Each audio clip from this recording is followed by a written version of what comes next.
Halo teman-teman, selamat datang di Sudut Koma, gue Nobi Kurniawan dan hari ini it's that time of the year dimana gue akan ngasih rekomendasi bacaan-bacaan yang sekiranya cocok buat kalian baca di musim gugur tahun ini. Yes, gue emang biasa untuk bikin video rekomendasi seasonal seperti ini.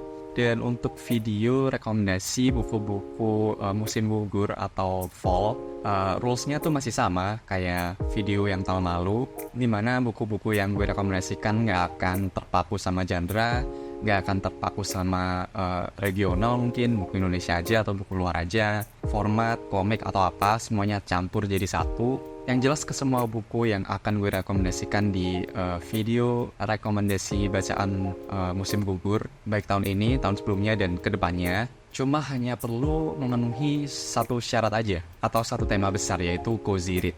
Gue akan ngerekomendasiin buku yang sekiranya masuk sama moodboard yang udah gue bikin. Gue tunjukin sekarang ke kalian moodboardnya. Pokoknya yang cozy, yang cocok buat dibaca di musim ini.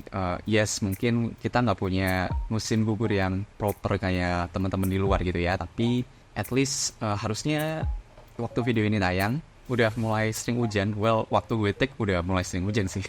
Pokoknya suasananya tuh sangat mendukung untuk bacaan-bacaan cozy read kayak gini. Udah mau akhir tahun dan sebagainya gitulah. So ya, tanpa berlama-lama kita langsung masuk aja ke video rekomendasinya. Gue akan ngerekomendasiin 5 bacaan. Dan yang pertama mau gue buka dengan satu novel misteri thriller detektif yang klasik, yaitu And Then There Were None karya dari Agatha Christie. Yes, somehow kalau kita lagi ngomongin cozy read, genre misteri thriller tuh biasanya langsung muncul di kepala. Dan judul apa lagi yang cocok buat direkomendasiin, yang perfect recommendation banget lah selain novel-novelnya Agatha Christie. Dan kali ini gue pick yang And Then There Were None tadi. Dia tipe-tipe cerita misteri thriller yang berada di satu ruang tertutup. Jadi ada kalau nggak salah 10 orang yang diundang ke satu pulau terpencil gitu. Aksesnya susah, gak bisa pulang pergi sesukanya. Dan di pulau terpencil tadilah ke-10 orang ini mati secara misterius satu persatu sesuai dengan kalau misalnya puisi yang mereka temukan di ruang tamu di satu rumah terpencil di pulau satu ini. Judul satu ini tuh udah sangat terkenal banget, Agatha Christie apalagi. Dan judul satu ini memang arguably salah satu atau bahkan judul dari Agatha Christie yang terbaik gitu. Bukunya lumayan singkat dan gaya kepenulisannya engaging banget. Kayak kalian baca buku satu ini dalam sekali duduk tuh bisa banget lah. Semenarik itu, se-engaging itu unsur misteri thrillernya. Cozy banget deh, cozy read banget. Jadi ya, tanpa berlama-lama, sekali lagi, udah banyak yang ngebahas buku satu ini, udah banyak yang tahu juga, jadi ya kita lanjut aja, langsung ke rekomendasi kedua. Next, gue mau ngerekomendasiin satu buku sci-fi yang belakangan ini tuh rame, well, di luar sih at least. Gara-gara live actionnya tuh udah rilis di Netflix, yaitu trilogi Three Body Problem, karya dari Liu Cixin. Gue baru baca buku pertamanya dan buku pertamanya juga yang gue rekomendasikan. Gue tuh suka banget sama di versi Indonesianya tuh dia jadi Trisurya judulnya. Inti dari buku satu ini adalah menceritakan tentang satu masa di mana science tuh berasa stuck aja gitu, kayak nggak berprogres lah. Dan kemudian kejadian tersebut disusul dengan kematian dari banyak ilmuwan-ilmuwan di seluruh dunia. Nah, kita tuh akan mengikuti apa sih penyebab dibalik semua ini. Buku sci-fi satu ini relatif cukup berat ya sebenarnya, karena akan mention beberapa momen sejarah di Cina, mention banyak sekali aspek sains tentunya, kemudian aspek seni, politik, banyak banget lah. Yang jelas lumayan berat, dan ditambah di awal-awal bukunya tuh slow banget, bener-bener slow banget. Gue gak akan bohong sih, ada masa dimana gue pengen nyerah baca bukunya, tapi untungnya gue gak punya bakat untuk DNF sebuah bacaan ya. Akhirnya usaha gue tadi pay off di bagian akhir bukunya. Gila, keren banget. Gue gak nyesel sih untuk terus baca bukunya, walaupun ya kerasa berat dan melambat aja gitu di bagian awal dan tengah bukunya. Thrilling, engaging, kemudian mind-blowing. Ya, kalau gue sendiri sih akan melanjutin triloginya ya. Dan ya, kalau kalian mau nyari bacaan sci-fi yang bisa kalian baca di musim gugur kali ini, gue akan sangat merekomendasikan Trisurya atau Three Body Problem karya dari Liu Cixin. So ya, itu untuk buku kedua. Next gue akan ngerekomendasiin satu novel dari Indonesia, yaitu Perjalanan Mustahil Samyang dari Lisboa.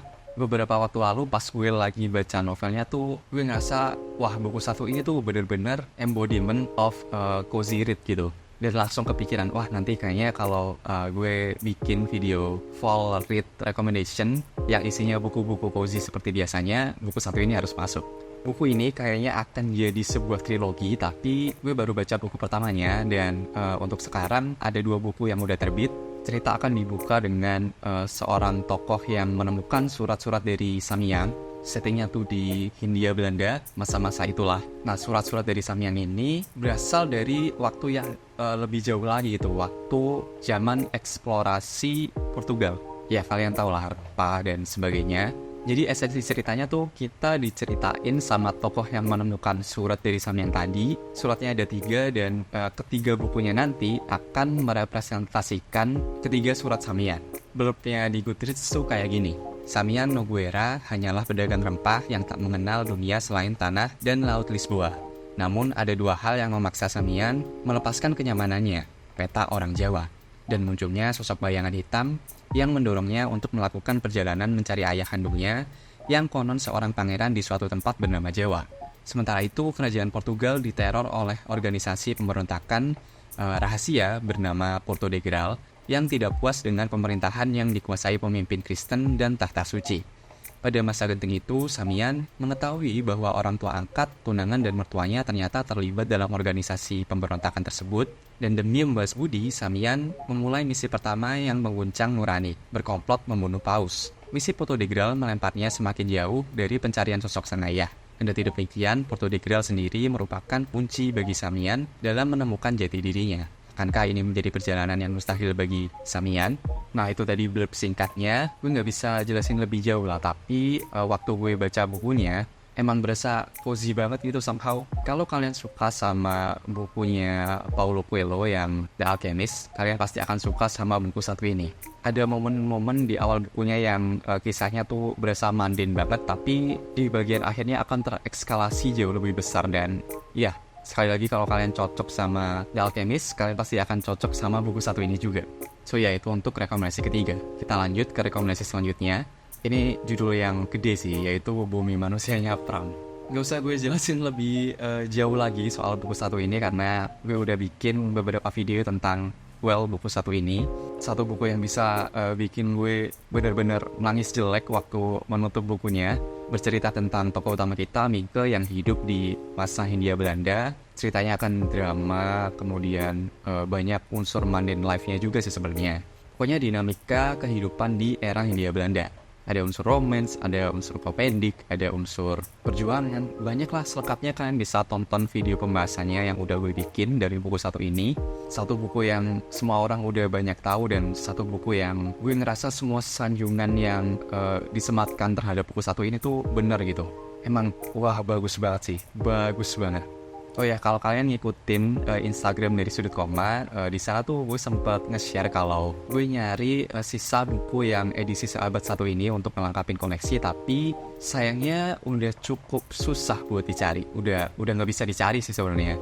Gue beli dulu waktu awal launching bukunya, dan cuma beli buku pertama karena duit man. Tapi gue nyesel sih nggak langsung beli semuanya, karena gue end up suka banget sama bukunya. Salah satu buku terbaik yang pernah gue baca. Dan beberapa bulan kebelakang sebelum gue baca bukunya tuh emang udah kedengeran gitu kalau bukunya tiba-tiba udah susah lagi buat dicari. Tapi gue pasti, wah nggak mungkin lah. Katanya campaign seabad ini akan jalan 1 tahun. Gak mungkin di pertengahan tahun udah habis dong. Tapi siapa yang badut? Gue. Buku ya emang beneran susah untuk dicari, dan ya di poin gue take video ini gue udah nyerah sih. Oke, next buku terakhir yang akan gue rekomendasikan ke kalian sebagai bahan cozy read di musim gugur tahun ini adalah komik Kemala.